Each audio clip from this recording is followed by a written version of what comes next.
Monday, Mr. Relevant. I'm Alex Strouf with you from the Gruber Law Offices. One call. That's all studio at the Avenue in downtown Milwaukee. Joshy DiMaggio is here. As always, Tiny Hands Hunter Vaugh back at the Everlight Solar Studio in downtown Madison. Good to be with you. The Monday after Championship Sunday in the NFL. Super Bowl 59 is set. It's Chiefs and Eagles for the second time in 3 years. People very excited about that, I imagine. Joshy, fired up or what? I want to see the Chiefs three-peat. Yeah, you've been on that bandwagon from the get-go. Sure have. Since the Packers got eliminated, at least. Yeah, I'm good with that, I think. But obviously there is a there was a thought of, do you want to lose or be eliminated by the team that won the Super Bowl? Like the Packers could be with the Eagles. 4 of the last 6 playoff losses for the Packers have come to the eventual NFC champion, by the way. So that'll make you feel good about where we're at. We'll see. Doesn't make me feel anything, going to be honest. Okay. Just figured I'd throw that out there. We will get to Super Bowl 59. We will talk about the Chiefs' potential three-peat. Do the Packers three-peat counts? We're going to talk about that. Three-peats count. There we go. Got it the second time. We'll talk about that. Similarities between the Super Bowl teams and the Packers. Differences between the Super Bowl teams and the Packers. We will get to all that ahead. But I have a confession to make off the rip. So we talk often about my lack of hobbies. I don't have very many of them, admittedly. I've been playing pickleball recently. Played the last 2 Saturdays. It's been going well, to be honest with you. I really enjoy it. It's like an easier but also more difficult version of tennis, which I played a little bit in college. Let's ease off of more difficult. There's some the speed of the ball is more difficult because sometimes when you really get cooking, it's hard to track. But other than that, I mean, it's easier. Yes, older people play it for a reason. It was made to be easier. Thanks, Josh. Yep. Now, way back when, and Josh, I think this is before you were ever on the show, I discovered the TikTok shop probably a year and a half ago.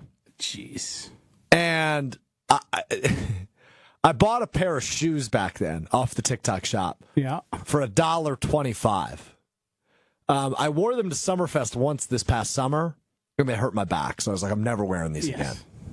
But the issue is I really don't have athletic shoes, I've noticed. So the last 2 weeks when I've been playing pickleball, I've been wearing my $1.20 TikTok shoes. And the people I've been playing with haven't looked at them and been like, what clunky-ass shoes are you wearing right now, right? Nobody's said a word to me about them. But I got to say, they're working. They're helping me out. What do you mean helping you out? They're not hurting my feet. I can move quick. They're flexible. It seems like, if I were to take a guess here, you're likely benefiting from the short amount of time you're actually in them, as opposed to them being a quality good shoe. Like orthopedics and stuff like that, like your shoes really, really matter a lot, and they matter to like people can like have long-term injuries based on bad footwear and improper footwear. Fair. Backs, legs, knees, ankles. But I'm young. I'm feeling all right. You're not that young anymore. Hey, what is that supposed to mean? You're not young enough to be, I'm buying $1.25. You have a job. It's very similar to the job I have in many respects. Hold on a minute.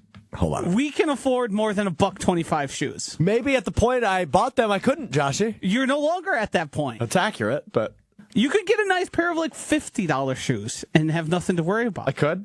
Go over to a Dick's Sporting Goods and just grab some tennis shoes. I could do that by all means, and I actually intended on doing that last week. I just forgot. Go on Amazon. You could have them at your house in the next day. So, but why can't I just continue with the $1.50 shoes if they're sufficing? If they're doing here's one option. You stick with those, and then you suffer a horrific injury and go, man, I should have switched out those shoes. Should have listened to Joshy. Yeah, or you just go buy some shoes, take care of it, go to a reputable brand, one we know has a long history of good use on the feet. Does by any chance the brand you're referring to happen to have a logo on the hat you're wearing? That would be one of them, but you could go Nike, New Balance, Adidas, Asics. I'm wearing Asics right now. Are Asics cool? They are in the streetwear world a little bit. So I guess where my thought is if I don't wear Nikes, I'm better just wearing my all gray non-branded shoes. Nobody's going to say anything. I don't think people are looking for brands, and I have no. You wear whatever shoes you want, but when it's $1.25 and pose a potential free shipping, by the way, too. $1.25 all in. Even more reason. Why are they so cheap? Were maybe they trying to offload them for as much as many as possible? Yes, that's my thought. Yeah, probably because there were some issues. No, they're perfectly great. They just had to, 2.0. TikTok shoes 2.0 were coming out, so they had to get rid of them. So I'm going to stick with them for the time being. But you think I'm going to get injured wearing them? Yeah, I think you'll roll like a seam will burst, a sole will come. Ooh, like Zion style. Yes, and then we'll have to hear how you're just an athlete like him. Yeah. I do fear that. Can we back up for a second? You made a comment, Sure. Strouf, about how, well, I don't think people will say anything if I'm just wearing my gray nondescript shoes. You need to get out of the high school mentality. No one is looking at your shoes. I don't remember the last time I looked at another adult's feet. So here's the thing. So my girlfriend for Christmas got me a pair of Nike Dunks, right? Just black and white Dunks. I have gotten a million compliments on people them. Look at shoes. Yeah, people look at shoes. It's not a high school mentality. People look at them. I was kind of waiting for one of these pickleball sessions for somebody to be like, what the hell is Strouf wearing on his feet? I think when they're like an athletic shoe and you can't really tell, that's the problem. Like, I've worn Birkenstocks for better part of 20 years now. And at first, 10 years ago, when people started noticing them again, it was, oh, you're still wearing those? I had those in high school. And then they became cool again, and it was like I was hunting a trend. And it's like, no, I've just never stopped wearing them. And I'm not going to. How stubborn are you on a scale from 1 to 10? Not as stubborn as you would think. I think you're pretty stubborn. I like things, and I'm not trying to chase a trend. There are things that become trendy that I'll be like, oh, that's cool, but I'm never going to stop wearing blue jeans. I'm never going to stop wearing hats. I'm never going to stop wearing flannels. And I don't care if it gets popular or unpopular. I'm going to keep wearing them. Birkenstocks, going to keep wearing them. That's just how it is. I am what I am. I'm never going to stop wearing the same 4 things I wear every single day of my existence. How many flannels do you own? 10 to 15. And you just rotate through them? Yeah, some of them I don't like more, or some lose a button, and I'm like, I got to get that button fixed. Legitimate question, no judgment. Is that a one wear and wash type thing, or do flannels get multiple wears? Flannels will get multiple, but it's usually if I wear 5 in a week, probably I'll wash 3 of them, just depending on. I just washed them all. Had basically a full load of flannels the other day. Sweet, dude. Yeah, just gotta get. I use the washer and dryer a lot. I don't know if other people do, but it seems like some people like to rewear things like jeans. Pants. Jeans are jeans. They get the best after like 3 wears. Khakis, jeans. I wear sweatpants over. Some of the fabrics you gotta be careful about. They can get wrinkles in them just from wear and but I'm not I'm not wearing slacks. No. So yeah, most things get reworn. I mean, shirts typically don't, but not even typically. No, they just don't. Yeah. I sweat too much, and you got a chance of stains, and you don't want that. How about Will Shipley? What about him? Nice touchdown run yesterday for the Philadelphia Eagles as they punched their ticket to Super Bowl. How was the first 59. thing you mentioned about a 55-point game, Will Shipley? I am currently on ESPN.com/NFL/team/PHI. And on the right side of the ESPN homepages for each team, they have their draft picks. And I see Quinyon Mitchell, Cooper DeJean, Jalix Hunt, Will Shipley. So I saw his name. It just made me think about that game. Will Shipley with the final touchdown in that game. 55-point outburst for the Philadelphia Eagles against the rival Washington Commanders as the Eagles, for the second time in 3 years, headed back to the Super Bowl. And they will play after another instant classic last night between the Buffalo Bills and the Kansas City Chiefs. The Chiefs looking for their 3rd straight Super Bowl win. It's Chiefs-Eagles Sunday, February 9th in New Orleans. And Joshy said it at the top. He's rooting for history. He's rooting for the three-peat. He's rooting to see Patrick Mahomes do stuff that no quarterback has ever done, or at least since Bart Starr has never done. I'm struggling on who to root for in this game because I'm cool with history. Don't get me wrong. And Mahomes and the Chiefs are fun. I still think they get the benefit of officiating sometimes and lack thereof sometimes. But that does not take away from their greatness. Patrick Mahomes is on the path to become, if not the second greatest quarterback in the history of the game, just in terms of winning, in terms of performance. I mean, they've won now 17 one-possession games in a row. They went 12-0 this year in one-possession games. You just can't bet against Andy Reid and Patrick Mahomes, and I definitely wouldn't in the Super Bowl, but this is a rooting thing. So I guess as a Green Bay Packers fan, you have to weigh the options. Option number one is root for a team to become the first team in the Super Bowl era and only the second team ever, technically third, but second franchise ever, to win 3 championships in a row. Or you root for the team that ended your season in the Philadelphia Eagles. I don't really love it either way. This is kind of a boring Super Bowl in terms of I love parity in the NFL. I've talked about this for weeks now. Parity is what makes the NFL so great, right? When you look at other leagues, typically you're seeing repeat offenders in the championship series. In baseball, it's the Yankees, it's the Dodgers. Every year, it seems one of two or both, obviously, in case of last year, are in the World Series. In the NBA, forever, it was the Golden State Warriors. A little bit of parity going on right now in terms of the champion year over year. But the NFL has always been the best at parity, despite Tom Brady and the Patriots getting there almost every year. There were years where other teams would sneak through. See the Pittsburgh Steelers, see the Baltimore Ravens. Obviously, at the end, see the Kansas City Chiefs. This just feels like there was no parity. At the beginning of the postseason, it felt like, okay, the Lions are really beat up and the Eagles are really good. They're probably going to get there. And who the heck is betting against the Chiefs? And that's what you got. You got a nice little surprise in the NFC Championship game of the Commanders, but entering that game, did anybody really believe the Commanders would win? Maybe they covered the 6.5, which obviously they didn't. But I don't think anybody entered yesterday's game between the Eagles and the Commanders going, yeah, the Commanders are going to win that one. The Chiefs go absolutely bonkers against a pretty weak and old defense. 55 points, which means, statistically, the Packers held the Eagles, at least so far in the postseason, to the lowest offensive output, only 22 points scored in the wild card round. I really don't know who to root for.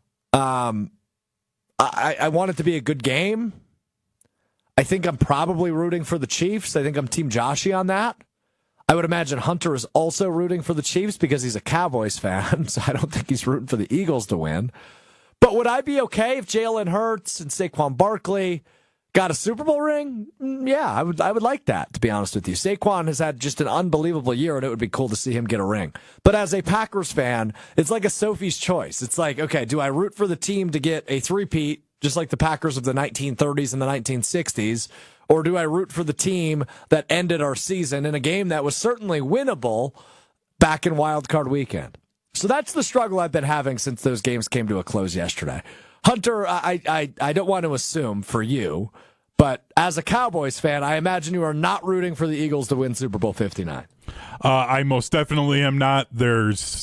I can't say the words about the Eagles that I want to say because I will get in trouble for saying them. That's how I feel about the Eagles. I hate the fact that they're even in the Super Bowl. I basically didn't watch the NFC Championship game because I hated that game so much. So I'm all in on the Chiefs. I don't think people understand fully how awful Eagles fans are. They are potentially the worst fan base in all of sports. I will say, though, I got to give them credit because they never give up, man. They greased up the poles in downtown Philly last night. Didn't stop. Fans are still climbing them. Yep. Yeah, fans are still finding ways to climb, which, admittedly, I've never climbed or attempted to climb a street pole. It looks like it'd be difficult work, though, Joshy. Especially if it's greased up. I imagine I would not succeed. I do not have the upper body strength to succeed. So what ends up happening is they take, a paint roller and they use that to grease it up. Well, they don't go high enough where if you get boosted on somebody's shoulders, they just go high enough up. They usually grab where the traffic light is and then just pull themselves up, and now you've got to party up on the light poles. How do you get down? You just ride it down. Okay. much like a fireman. Why do you know this? I've watched him do it. There's videos on the internet. So you've never done it? No, and does it look like I'm climbing poles? Hey, man. You've got one of the most fascinating backgrounds in the world. I'm not counting anything against you. No. Like in 2011, what was Joshy DiMaggio up to after the Packers won the Super Bowl? I was actually out with my parents just in McGuanago. Oh. Yeah. Boring. Yeah. I don't know why. Trying to think. How old were you in 2011? This is 13 years ago. Yep. I was 23. 14 years ago. 14 years. 23, 22, 23. Okay. Just got hammered at a local establishment. With the rents. Yeah, and some friends, but... Nice. So you weren't climbing street poles in the street? I mean, I'm not a big crowds and go out and that kind of... That's not my style. There were people famously, like... I mean, North Avenue down in Milwaukee was like flooded with people after that game, but it's a Sunday. I got work in the morning. So one thing you know about me, if it's a school night, I ain't out. I was in Joshy middle the grinder. school. Joshy is a grinder, brother. I was in middle school in the Green Bay area public school district. I got Monday off.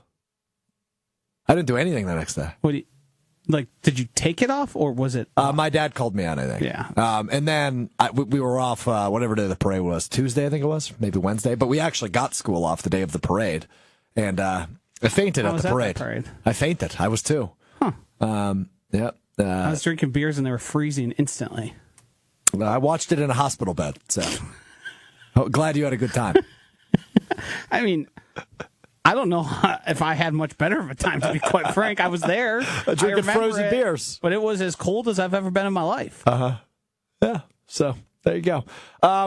So you're rooting for the three-peat. Do you count the Packers three-peats in the 1930s and the 1960s? Let's start there, because that's a topic of conversation that I've seen floating around the internet today, where Packers fans talk about, hey, don't forget, I get this is the first in the Super Bowl, but the Packers did that 2 different times. And I got to give credit where credit's due, by the way. Over on Packers.com, I think it was Aaron Nagler who tweeted this out yesterday. Cliff Crystal, who's the Packers team historian, talked to a bunch of analytics people, and they actually did the math on if it would be more difficult, equally difficult, or less difficult for the Chiefs to three-peat in comparison to the whatever years it was. I think it was the 1931 and 1967 Packers, or whatever the end of those three-peats were. And it had all these numbers. It was a really long read. Highly recommend if you're bored tonight and have 20 free minutes. I'm going to disregard everything. Okay. That the Packers.com has to say. Actually, it was just as the same. There was a free agency. Oh, yeah. So it said it was... Aside from these few giant factors that would totally change the face of this. They acknowledge those. Yeah, they of talked about course all they that. did. Quarterback level or level of play by the quarterback was very interesting. But yeah, the conclusion they came to was that it was at best equal, if not harder, for the Chiefs, which it's definitely harder. Yeah. I mean, we can all agree with that without talking to an analytics professor. But I still thought it was interesting. How many teams were in the NFL at that point? The first one, it was only 8, I think, or 10. And what they're calling as difficulty is basically one team made it, or like it wasn't the same as there wasn't a playoffs, right? And not as many teams make it. The margin of error was much thinner, right? Right. Where if you lost 2 regular season games, you wouldn't win the championship or whatever it was. Right. So that was kind of their case. Was the margin of error is a little bit less thin this go around because the Chiefs could go 10-7 and still get into the playoffs. But also that's kind of false. We all know like the 7 seeds aren't winning Super Bowls. No, typically not. Usually not even anything lower than a 4th seed wins a Super Bowl. No, I mean, it's a 1 and a 2 seed again. Yeah. Right? I mean, that seems to be just about the case Weird. every year. 1-1 or 2-2, right? I mean, it's weird, right? Maybe The best teams win, right? I mean, it's shocking, right? So, but anyway, the piece I did think was interesting. Joshy doesn't because he's a dork. Do you count, though, the three-peats in the 30s and the 60s? Because, look, I'm a younger Packers fan. You're a younger Packers fan. It's not like we were alive during the Bart Starr era. But it's not like this was talked about much. Like, I knew it happened, but I view this completely differently. The Chiefs winning 3 Super Bowls in a row has never been done. I think, like, I don't want to discount it happening because it is still impressive, and you do still have to be excellent to win that many times in a row. It's just... It's hard to even compare the brand of football that was played then to the brand of football played now. Like, there was a distinct shift in the NFL, and that probably happened, like, early to mid-'90s, where the games are just it's a totally different sport. Like, you still score points the same way, but what we're watching happen out there is so much different. Like, free agency is a part of it. Like, there's just more people playing. There's more factors. It's like, I don't want to say I don't count it, but it's literally like not the same at all. Fair. It's just very different. It's era appropriate. Yeah. And I mean, look, we're comparing eras where dudes were working other jobs and there was no free agency. You were on the same team year after year. You had the same roster for the most part year after year. That's just not the case. What the Chiefs have done is really impressive, especially defensively, right? Like their defense has been so good under Spags. It feels like their leading receiver outside of Travis Kelce, obviously, has changed each of the last 3 years. I mean, it's got to be close. So what they've done is so darn impressive. So I get why Packers fans are defensive, saying, hey, this is not the first time it's happened. But it is the first time in the Super Bowl era, which I think mathematically is much more difficult to do than it was back in the day. But that's not to say it wasn't impressive. It's very different. But as we acknowledge what the Chiefs are up against, I just can't go any further without saying how impressive Andy Reid is. He is the winningest coach of both of the franchises playing in the Super Bowl in a couple weeks, right? Obviously, the Eagles' most winningest coach and not the Chiefs' most wins ever by a head coach. What he has done is so unbelievably impressive since he's left Green Bay back in the 90s. You can't bet against him. You can't bet against Patrick Mahomes. I think they're going to pull it off. But it is a little irritating because, back to my point, I love the parity in the National Football League. And to have a back-to-back-to-back champion feels like we got rid of that a little bit. Joshy, what are you Googling over there? I can tell you're in the research department. Yeah, I was just looking at the roster comparison of the 2020 Chiefs, the first time they won a Super Bowl to now. I mean, this team has Clyde Edwards-Helaire, Demarcus Robinson, Sammy Watkins, Le'Veon Bell, Byron Pringle. I heard Pringle is a bull. Anthony Sherman. And then you look at the defense, Frank Clark, Tyrann Mathieu, Derek Nandi, Chris Jones, but Travarius Ward, Rashad Breeland, Daniel Sorensen, Willie Gay Jr., Juan Thornhill, L'Jarius Sneed. Like, it's a completely different team. The statics really are Andy Reid, Travis Kelce, and Patrick Mahomes. That's pretty much it, right? I mean, defense, and then Chris Jones was young, but he was on those teams, and obviously he's still great for them. But outside of that, man, I mean, there is not a lot of similarities. They are getting it done with DeAndre Hopkins, Hollywood Brown, and obviously Mike the big Pennell. game yesterday, Xavier Worthy. Mike Pennell. Is that currently or 2020? That was 20. What did he play? He's defensive Packer, former Packer. Oh, wait, he was the draft pick. Second round pick? Let me click his name here. I forget when he was drafted. That's like 20. If I'm thinking of the right guy, I mean, I think, was he like an Iowa guy? Or no, Arizona State guy, right? Yes. The Iowa guy you're thinking of was like Mike Daniels. Mike Daniels. Yeah. Yeah. 2014, he was undrafted free agent. Mike Pennell was with J-Ron Elliott. We're number 64 for the Packers.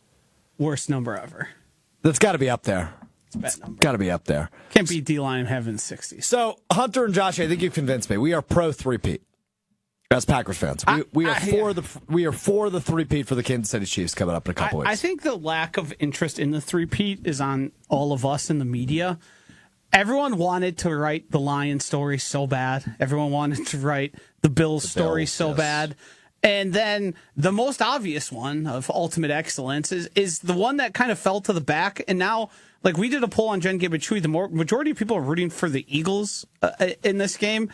And I know the penalties and stuff is caught, but like, do we just hate dynasties now? Because Jordan and the Bulls was loved by everybody except who they were playing. Yep.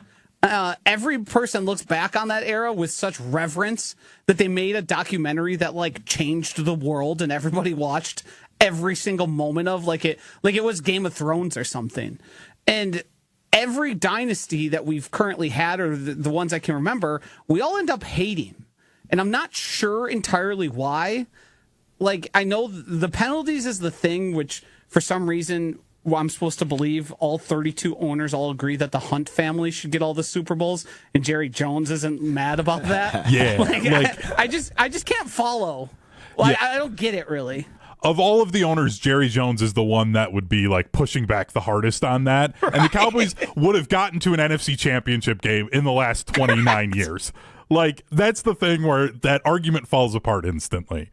It's also weird to me that, like, we were messaging with Tausch about this a little bit going into this week, and Mark Tauscher was like, do people hate the Patriots or the Chiefs more and everything? And I don't get the Patriots.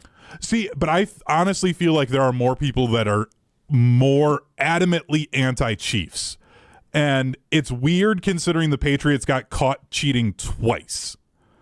And they did. I think to compare them, it's the longevity of the Patriots is what made people start to hate them. I don't feel like they were first hated that like first run, but when they came around the second time, it was very much, and I know that's how I was, of all right, I've seen this. I've had enough. This has been going on for 15 years. I don't need this anymore. But like he wakes up, they roll out of bed, and he's in championship games. He's in Super Bowls. Like this is excellence. We can't really. It's unmatched. Yeah, I think, Mahomes fatigue is real, just like Brady fatigue was real. I think the fact they're in every single commercial of every single football game doesn't help. Yeah. But I hear you. I think you're right, Hunter. I think there are more people that are vocally anti-Chiefs than there were but I think anti-Patriots was just like something everybody got behind. Yeah. Right, towards the end. But I don't know. I was looking back at your poll you referenced, Josh, and Jake gave it to you. It was Chiefs three-peat. Who are you rooting for? Chiefs three-peat, Eagles, or no one? 56% of people said no one. Yeah. Is that how disinteresting the Super Bowl is? I mean, put it this way: that 56% won't all be sitting it out. Well, here's what I was about to say, Josh. Right? Like, I'm never, like Nate Burleson did at the end of that AFC Championship game last night. I am not going to tell you how to fan, right? You are welcome to fan however you would like. But enjoy the final football game of the season, man. It's going to be a long time. We got one game left. One. I'm going to be watching Shrine Bowls and Senior Bowls. That's great football. Come on. It is good football. Joshy's getting his draft crushes figured out. But enjoy it. I mean, I get it. It's not the Packers in the Super Bowl, and that's sad, and hopefully they're there next year. But I get it's a repeat of a Super Bowl from 2 years ago. I understand all this. But this is still good football being played. This is still two really good, if not the best two teams we saw all year in the NFL going head-to-head with a Super Bowl trophy on the line. This is still Patrick Mahomes chasing Tom Brady and trying to win his fourth Super Bowl, and he's not even 30 years old yet. There is a lot of appealing parts of this game, despite the fact that, we just saw it 2 years ago, and I'm fatigued by the Chiefs. But enjoy it. There's one game left. Go ahead, Joshy. Are you guys like me in terms of watching sports where even if I have no dog in the fight, by the end of the game, I'll have somebody I desperately want to win. Yes. And like my brain just takes over. And it can be for any reason. And it could be teams I never expected. Like, I'm always going to root against Notre Dame or Ohio State or teams like that. Like, there are some teams where it's just sworn enemies. But like, I could be watching Oklahoma City Thunder and Denver Nuggets game, and by the end of it, I'm going to have somebody I'm rooting for, and I have no idea why. Let's go, Hamidou Diallo! I'm with you. So yesterday, I literally found myself, I was cooking towards the end. I was making a late dinner at the end of Bills Chiefs. And I found myself during that final drive, I kept yelling, "Come on, Josh!" I was first naming him. It's not my quarterback. Come on, Josh! Definitely. I mean, I was always rooting for the Bills in that game. But I think, and maybe I'll sit like this until Super Bowl Sunday. Like, I really don't have a dog in this fight. I think I'm rooting for the Chiefs. But like I said before, I wouldn't be upset if Saquon Barkley got a ring, because that guy is such an unbelievable player, and it would be an unreal end to what is like Jalen Hurts. Career year for him, right? And Jalen Hurts is a guy who I think it'd be really cool to see him get a ring at his second crack at it. Sirianni, I really don't care for. He's but kind of a douche. yeah. Zach Bond, obviously the former friend of show, by the way, Zach Bond, who was on, I think, episode. He is going to get paid. He's going to get paid. Yeah, we're going to need to have him back. He might be too big time for you. That's the thing, man. When we had him on, it was like episode. So we're on episode 200. What is this, Hunter? 208. 208 of Mr. Relevant. Zach Bond was on episode 6. Wow. So A that forefather. yeah. Yeah. And this was prior to the Packers Saints game, which was Jordan Love's home debut last year, when Bond was just like a special teamser for New Orleans. Yeah. I mean, his rise is so neat as a former Badger, going from a guy that, was in New Orleans for a couple of years, couldn't really carve out a defensive role, right? He was a special teamser, was able to hang on the roster because he was good, right? He's a great athlete. Goes to Philly, turns into a first-team All-Pro, and like you just said, Josh, he's on a one-year deal. He is going to get paid this offseason. So it's a really cool story, and the Badgers will have a Super Bowl champion linebacker one way or another. Leo Chanel, of course, who was the hero of last year's Super Bowl, looking to win another one here this year with Kansas City. Even though it was interference in the back of the end zone 2 weeks ago, him running down the field with a wide receiver is like, that's another level athleticism. There's like 5 guys at the position maybe who can do that. And Zach Bond was on a 1-year deal. He was originally like an edge guy, then moved to inside linebacker. And I mean, they don't quite, Micah Parsons has kind of gone exclusively outside at this point, but like he's like one of like Clay Matthews almost at that one stage of his career where he was playing both. Yeah, and it's like, yeah, he can get after the passer. He's also damn good as an inside linebacker. He can do a little bit of everything. Yeah, Chanel's athleticism is crazy. I mean, that guy's just cuckoo for Cocoa Puffs, though, right? Remember when he was at Wisconsin? He had death row written in so Sharpie hard on his arm. It was, and it was part of the grit something. The Don't Grit tell me. Factory. The Grit Factory, yes. On the hats, he was part of that era. But they made the mistake, though, because they put that on the field, so then they couldn't do NIL deals for shirts because they wore it onto the field during a game. It's so dumb. Yeah. It's so dumb. Just random thing. Nothing makes sense. You mentioned that final drive, and I need to get this off my chest because it's been driving me crazy with people complaining about the refs in this game. The Bills got the ball back with 3:33 left, 3 timeouts, and still the 2-minute warning. And James Cook, who had 134 all-purpose yards, didn't touch the ball on that drive. Like, just Ty Johnson, baby. Yeah, great. But the guy that was carving up the defense never touched the ball. Yeah, late in the game, right. when all you had to do was eat up clock and at least get to like the 40 to tie the game. Like, it was on the Bills. And I just need to make sure that we said that. Yeah, I would agree. I mean, did he have the first down at that one Here's point? the thing. Probably. Can I prove it? No. Cannot. Nope. Like, I don't know what to tell you in that situation. And then I heard Ross Tucker on the Dan Patrick show this morning talking about this because people are saying, like, why can't they get the system that tennis has with the Hawkeye system? And he was like, you have to remember that tennis has a perfectly circular ball. And there aren't knees and elbows that need to be touching down first for it to be in or out. He's like, it's not working they don't have it ready for football. They're trying, but it's not anywhere close to ready to have a system like that for football. So that's never going to come, at least for the next, 10 years probably. So there's not much you can do there. I do want to connect it to the Packers a little bit, and I think it's left out here, is the Packers were incredibly undisciplined throughout the course of the season. Mm-hmm. The reason the Chiefs get called for less penalties is because they're as disciplined as a football team as I've ever watched in my life. That exists. They don't make mistakes. They don't have boneheaded penalties. They are always in we saw late hits, we saw unnecessary roughness stuff. Teams get frustrated with the Chiefs and probably act out. They don't make mistakes. We saw one, and it was like, oh my God, they fumbled. They fumbled. Something's in the water out there. Well, the best part about that was they fumbled, and there was a penalty. Yes. And then 2 plays later, they gave it back, which was very fun because they don't, to your point, right? That is such a rarity for Kansas City. I mean, they have played 19 games this football season. The record is 17-2. In one-score games, 12-0. Mm-hmm.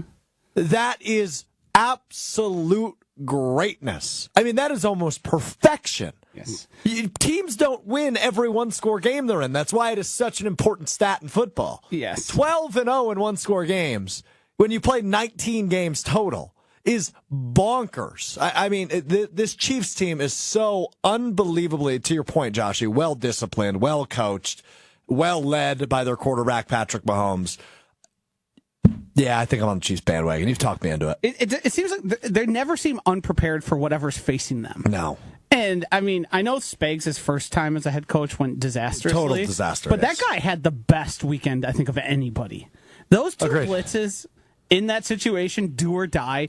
You see so many people limp out there and go against the way they've been. I mean, how many times do we see Jeff Halfley and go, why the hell are you rushing 3 here? What the hell's going on? Yep.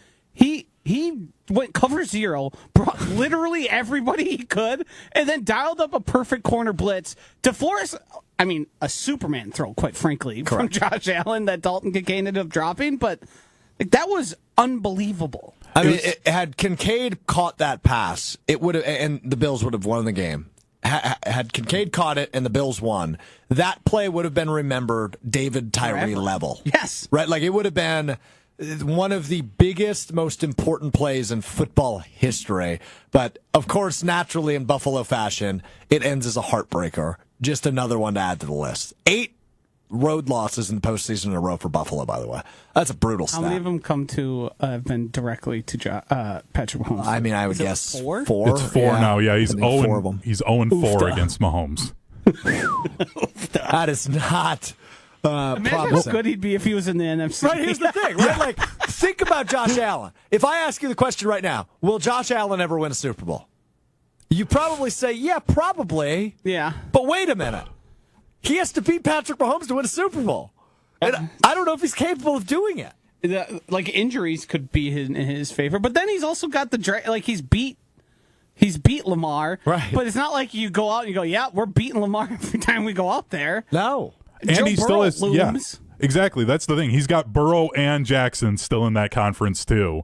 Like, and then don't forget about like the up and comers, right? You got like Justin Herbert in the AFC who could eventually evolve into something with Jim Harbaugh there. That is such a stacked conference. In the NFC, you got one team to worry about, maybe 2, if the 49ers rebound. And it's the Philadelphia Eagles. I mean, they are that good, and they are going to be that good going forward. So I want to get into this when it comes to relation to the Green Bay Packers. We can just do it real brief. I want to point out a similarity and a difference, or a few, between these Super Bowl teams and the Packers. The differences will be easy, right? I mean, we can get through what the Packers' shortcomings are. But watching these 2 games yesterday, and Josh and Hunter would love your opinion on this. Did you at any point yesterday go, oh, yeah, I can see the Packers doing that? Or, yeah, the Packers are good enough there. Because it was few and far between for me. But I would say, number one, rushing the football, the Packers are really good at. And they were really good at it this year, right? Seeing what Saquon was able to do. Seeing what the Chiefs were able to do with their slew of backs. Seeing what James Cook was able to do. Like, I believe Josh Jacobs can do that in a high-pressure situation. So I would say running the football, and obviously we have a carousel of backs in Green Bay.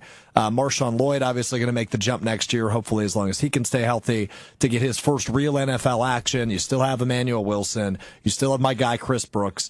And, of course, led by Josh Jacobs. So when it comes to running the football, I feel good about where the Packers stand right now and seeing these 4 teams playing on Championship Sunday. The quarterback's not making a ton of mistakes. Jordan Love has in those high-pressure situations so far. Do we trust that he wouldn't or won't going forward? That's the thing I'm taking pause on a little bit. Because I'm a believer in Jordan Love. I think he can elevate into an amazing quarterback that can eventually lead this team to a Super Bowl. I do believe that. But as soon as next year, do we trust him to minimize mistakes in the highest pressure situations? Mahomes fumbled, but no other turnovers in that AFC Championship game. Do we trust Love to be that efficient and effective with the football as those 2 quarterbacks were? Still a little far away, but you could prove that to me in the regular season. The pass rush again this weekend is a big difference. Packers just don't have it. I like Jeff Halfway, but to Joshy's point that he just made a minute ago, Spags is dialing up the most creative things ever in the highest pressure situations. And here we are talking about the Chiefs in another Super Bowl. the other difference, and this is a problem we've talked about since the season ended, there's really not that number one guy, or nobody has elevated themselves as that number one guy. Xavier Worthy did for the Chiefs. Last week, it was, of course, Travis Kelce, who is their number one pass-catching option. For Philadelphia, A.J. Brown making an impact in the NFC Championship game. Devontae Smith making a little bit of an impact in the NFC Championship game. Obviously, it was about Saquon and his 3 touchdowns, and Jalen Hurts on the ground and his 3 touchdowns. But they've still got number one true pass catchers. Packers don't have that. So when it comes to similarity, yeah, I feel good about the Packers' ability to rush the ball. I feel pretty good about their offensive line and their ability to protect Love. But I wasn't watching yesterday going, yeah, Packers could compete in this game, or the Packers belong in this game right this second. That doesn't mean they can't be next year. But I felt much more like they got to make some big moves this offseason in order to get to where we are watching yesterday. You mentioned it there. The thing that stuck out glaringly was the quarterbacks and using their legs. That is a big difference. And even there's no reason Jordan Love can't do what Patrick Mahomes was doing. I think he was obviously a little more reticent this year because of those injuries, and he probably passed up quite a few of them. In terms of playmaking ability, I didn't feel like Jalen Hurts was really good and accurate. He was. It really hadn't happened at any point this postseason. You could probably argue he just really didn't need to be all that often because they were manhandling every team they played. But I didn't come away overly discouraged because I'm also looking at through the lens of the Eagles are the best roster top to bottom. And they've done it because great opportunity at times has crossed them. Jalen Carter has some questionable character issues. He's a top 2 or 3 pick in the NFL. He slides to 9, which the Packers aren't usually drafting up there, and they hit an absolute home run. A.J. Brown, for some reason, becomes available for Mike Vrabel, who thinks he's smarter than everyone else, and the Tennessee Titans, and they sign him to a long-term deal. Jalen Hurts, when he was drafted, they were laughed at. You took a running back in the 2nd round, a guy who can't play football. He's pretty damn good. Mm-hmm. So they've blended great team building and going out and using all the avenues via trade, via free agency, and the draft to kind of build a team. This Eagles team isn't going to stay this good and dominant forever. No. The difference also is you have 3 Hall of Famers on the Chiefs. There you go. Yeah, I would love Jordan Love to be one. I'd love Matt LaFleur and Tucker Kraft to join him. Yep. But those guys don't come around often. Is Chris Jones a Hall of Famer? Probably. Yeah. He might have 4. Yeah. So, and Tyreek Hill will probably be one himself, who was a large factor for years there. It's just, you have to build a team. You have to get better. I don't think the Packers are that far away, but you need absolute difference makers. Yeah, and that's what was lacking so desperately this year for the Packers. Field tilters, if you will. Yeah, Zach Bond, punch out, Quinyon Mitchell, interception. And here's a guy that I am very confident will take that next step, is Edgerrin Cooper. Yes. Right? I believe he will evolve into a field tilter and one of the best linebackers in the league. Could he have a Zach Bond emergence in year 2? That's asking a lot because Bond has been that good this year. But could he make a nice jump like Bond did when he moved from New Orleans to Philadelphia, Edgerrin Cooper going from rookie year to second year? Yeah, I think he could make that big of an impact. Put a stamp on it. He's an all-pro next year. I'm doing it. I'm doing it right now. I don't know if first I don't think it's a bad take. I don't know if it's first team, but he's getting some all-pro recognition. Yeah, it'll be second or third team, wherever he ends up. I hope you're right. Because they need dogs like that. Mm-hmm. McKinney's obviously been really good for them. Who's going to be that number 1 corner for them? Can they get some more pressure on the opposing quarterback? I bet that's all Jeff Hafley's been thinking about the last 3 weeks. How do I manufacture more pressure? Because they need to. And I mean, I think especially divisional round and then again yesterday, it's just so evident that great teams can create pressure. And the Packers struggled with that a lot this year. So that's kind of my biggest one for sure, but I don't know if that's players. I don't know if that's scheme. I don't know. Probably a little bit of both. Yeah, you got a 13th overall pick who can't be a sheet. Put a blocking dummy out there at LT and he'll get stonewalled. Little Lucas Van Ness slander here. Yeah, I mean, win a pass rush one time. Cripes. Strouf, one of the things you said about their similarities with the Packers and the Eagles was their running game, and I still don't think they're like really that similar though, because I think. Well, I'm not saying Josh Jacobs is Saquon good, so don't get that twisted. Okay, I know, and I wanted to make sure we were on the same page there, and I was correct in what you were saying because Saquon's taking if Josh Jacobs played for the Eagles, his runs are going to be like 8-yard runs, and then he's just going to churn out a drive that way. Saquon takes that 8-yard run, makes 3 guys miss, and turns it into a 68-yard touchdown because he's so explosive. Yeah. Like that, he's an alien. Yeah, he's like an alien. It just blows my mind that somehow the Cowboys are still a worse organization than the Giants. Because, like, the Giants let Saquon and Xavier McKinney go. Cowboys are still worse run. Joe Shane's got to be kicking himself, man. I mean, in fairness, Saquon takes them from, 3 to 4 wins. Their mistake is not getting something for him. Yeah. Correct. That's because Danny Dimes is the reason they're in the situation they are. Good quarterback. What can we say? Oh, good quarterback. Woody Johnson, by the way, I just saw this tweet come across. Open to welcoming Aaron Rodgers back next year. Yeah, I think they're just. You know what I think they're setting he doesn't want him. Sure, you can. I think you know what I think they're setting up. Tell me. Aaron Rodgers' retirement, so everyone can leave kumbaya handshakes. Nah, I don't think so. I don't think he's done. Who is he going to? I don't know. Which team is in need of a quarterback that is a legitimate contender? Ooh. Well, that's your first problem. Well, you think Aaron Rodgers is going to a team that's building? He's got another 3 years in him? What's Seattle's situation right now? I don't know if Geno is he under contract? I'll look it up. Okay. I mean, I have a feeling you think they're is that close? No. But did anybody think the Jets were that close? Yeah, because their defense and their young talent. Brees Hall, Garrett Wilson. Yeah. Well, how did that work out? Well, Packers are going to go trade for Garrett Wilson? That's what the rumor mill's saying. I'd love it. I would too. It's not happening. All right. Good combo. You learn something new every day. We learn something new today. It's time now for What We Learned. I'm going to lead off unless anybody has any reservations on that.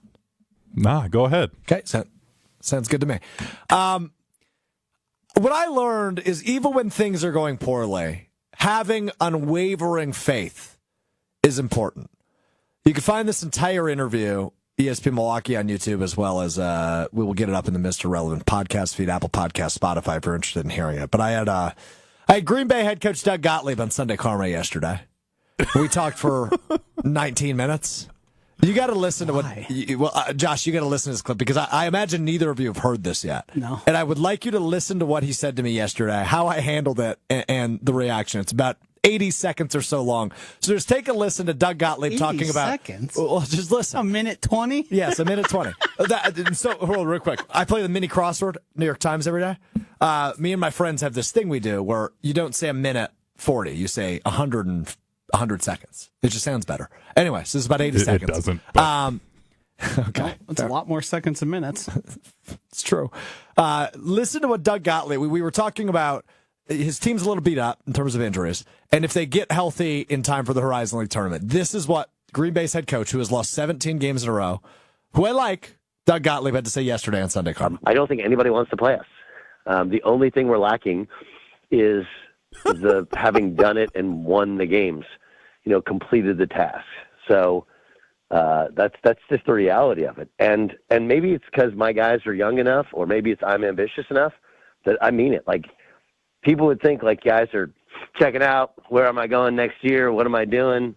We've had our best practices, and the guys are all energetic. Like, look, it's a gut punch when you lose those games. You're like, damn, we lost again? Of course. Damn, what happened? We had it. But it's not that they don't see that we're not coaching the process, and then eventually the results will follow. So you just said something that caught my ear, Doug. You said, if we have all of our guys, nobody's going to want to play us. I know you have that attitude because you're in the gym every day with these guys. No, it's not the attitude. That's the reality. I have the best player in the Horizon League by a sizable amount. He hasn't played. I mean, I don't know if you've seen Anthony Roy play. I have. I've texted really you good. about him, Doug. He's a really good player, but you've missed him most of the season now. No, I mean, we lost him. We were up 8 at Santa Barbara, and he got hurt. So, yeah, I mean, it's hard. So we'll cut it there. That's Doug Gottlieb yesterday on Sunday Karma. So Anthony Roy, who he alludes to, was the leading scorer in the country. He was averaging more points per game than anybody else in Division I basketball, and then got hurt, I don't know, maybe a month and a half ago and hasn't been back. That was the same guy who I think we may have talked about back in November. He benched him because he missed a shoot-around, and the Green Bay fan base was going bananas. This is the same guy we're talking about here. He's a good player. But I couldn't believe, you could hear me stutter because I literally said, and if you were watching the video side, you see me talk to Kyle Wallace, who was producing for a second. I made sure I heard him correctly. Because look, I respect the hustle. I respect the unwavering faith you have to have in your team despite having the longest losing streak in the country. But to say nobody wants to see us if we're healthy, do you think Bart Lundy at Milwaukee's thinking, oh boy, Green Bay's getting healthy? Or Robinson at Cleveland State is going, oh boy, if Green Bay gets healthy, we're in trouble. Like, I don't think anybody's, like, I understand where he's coming from, I guess, but that caught me by surprise. Reactions as you each hear that for the first time. Hunter literally laughed out loud at the beginning of it, which made me giggle. Go ahead, Hunter. I didn't realize I'd left my mic on there. So that's like, it's insane. Like, no one thinks that, Doug. That's great if you guys do. Awesome. Great mentality. Like, you obviously have to have that messaging, but nobody's actually thinking that in the rest of the conference.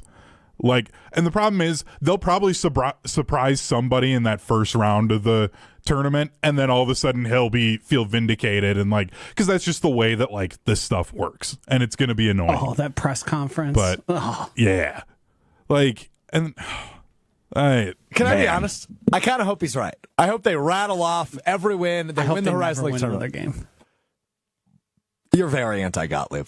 Yeah, I mean, you're a part-time coach and a part-time radio host. I asked him at the very end of our conversation. I said, if you weren't hosting a radio show 5 days a week, does this look any different? And he said no. He said no, it absolutely doesn't look different. He has to say that. And then he said, rather than sitting around and what did he say, breaking bread or talking smack, I think he said, with his Dobo and his assistant coaches, he's doing it on the radio. I said, okay. Yeah, interesting. Keep trying to sell that. Congrats to the Green Bay Phoenix for being the first in history 17 in a row lost team that no one wants to see. It's just, it doesn't exist. That's not a thing. Nobody cares. He's becoming irrelevant. Nobody cares. You're so bad. It's like we're pointing and laughing at you, and we're going to mockingly celebrate maybe when you guys win next. Yeah. How many games did they lose before that player went out? The streak had begun. I don't know how long it was. I was going to say, I can do the math quick. There's not 17 games in a month. No, so they lost him at UC Santa Barbara. Just give me a minute, I'll pull it up. But to your point, I mean, the streak existed prior. Do they win a game or two if he's playing? I don't doubt it's yes, because they were in some close games. But like they led at half in like 4 games in a row. Could help you. Yeah. I mean, does the 28-0 run they allowed to Robert Morris happen last week? I don't know. I wonder if some of those things could be attributed to coaching. If losing games late and not being able to sustain leads, or maybe losing leads, or not being able to come back, I wonder if a coach could help there. Okay, UC Santa Barbara was lost 1, 2, 3, 4, 5, 6. That was lost 7 of the 17 game win streak. Oh, and then they've lost 10 more since then. Was what I was saying there. Which the game after UC Santa Barbara was the nobody you game. Michigan Tech came to Green Bay and beat them. Yeah. And then they lost to Drake, who at the time may still be undefeated. They were at the time. And then, it's just been downhill since. But they've got good opportunities coming up, fellas. On Thursday, they go to Oakland, who is 9-13 on the air. And then they go to Detroit Mercy, who is 6-16. How many wins do they have? They're 2-20. So they have 300% more wins than the team they're facing? Yes, but they do play Detroit Mercy twice yet. And they are 6-16, so not very good either. Yeah, that's a lot more wins. It's true. Triple the amount of wins. Hey, they're going to break this streak. They're going to get a win eventually. They're college basketball. They're eventually going to get a win. Fingers crossed they don't. What is the all-time losing record? Like, has a team gone fully defeated in college basketball? There has to be, right? I would guess so. Because, like, at some point, there was, like, plumbers playing against, like, the plumber trade against the Wisconsin Badgers back in the day. The longest losing streak in Division I men's college basketball history is 41 games. That was set by the Towson Tigers between the 2011 and 2012 seasons. 41 games. Shout out to them. Wow. That's bad. Dougie Gottlieb's on their heels. 59 games in the women's side, Chicago State. Well, Bleacher Report has a article on the worst seasons in college basketball history. We have the 09-2010 Alcorn State, 2-29. 06-07 Iona Gales, 2-28. 04-05 Longwood Dougie Lancers, needs a win. 1-30. Okay, Dougie's past that, but he needs at least one more win so he's not on this Bleacher Report article. Yeah. He might be joining the Iona Gales, which is not a good place to be. Yikes. Oh, that is something else. All right. Well, there you have it. Nobody wants to see the Green Bay Phoenix come March. Look, I don't even know. Again, I respect it. And you can be critical of somebody you like, right? Like you can, and Doug's been good to me every time I've asked him for an interview in the middle of this nonsense. He said yes or said we can do it soon. So I appreciate his respect of me doing my job, right? Like I love college basketball. I'm the college basketball junkie. And nobody's afraid to see the Phoenix. I had to, I don't know. I wanted everybody to hear that clip. The important thing here is the same issue that we all had before this started, and the same thing you're commending him for is because it's all about him. He's willing to do interviews because guess what? Doug Gottlieb's on and he's talking. And he's getting to sell himself and his program. You're right, but I will give you one counterpoint. And he said this to me before. Who was talking about Green Bay basketball a year ago when they were in third place? He does have a point there. Yeah, we were actually on this show because we had Sonny Wicks on, but other than us, not many. Yeah, I'm talking about it because you're historically bad. It's not. You've been dismissed. But Joshy, nobody wants to see them. But no kids are going to go there. Nobody wants to see them. Scary. This is going to end bad, and there's going to be things said about him and his lack of attentiveness that is going to make everyone go, told you so. Yeah, probably. And then he's going to have to tuck his tail and go back to his radio program and listen to people prank him about his team that can't win damn games. Well, he's got a 5-year contract. And they are still paying at least one other, if not two other coaches. So he's back next year. I hope he keeps losing. I just don't see how they fire him after year one. No. It doesn't make sense. Probably won't. It doesn't make sense. He'll get fired. It just might be like year 3 before that happens. Yeah, so we'll see. All right. There you go. You should coach him. Somebody probably have the asked same me number of today. wins. Yeah. Somebody asked me today if Ben Brust was both coaching the Green Bay Phoenix and hosting Kyle Brust and Nortman every day, would he win more games or the same amount of games as Doug Gottlieb?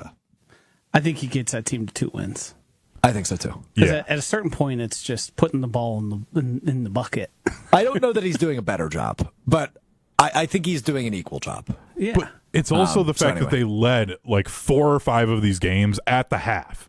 And I just feel like Ben would figure out a way to give them a win or 2 in there. So that's where I almost think that they would go more because he would be able to like keep them on track. Like, see, we were doing it. They're going to adjust. Now we have to respond to what their adjustments are. Like, I just feel like Ben has as much grief as I give him.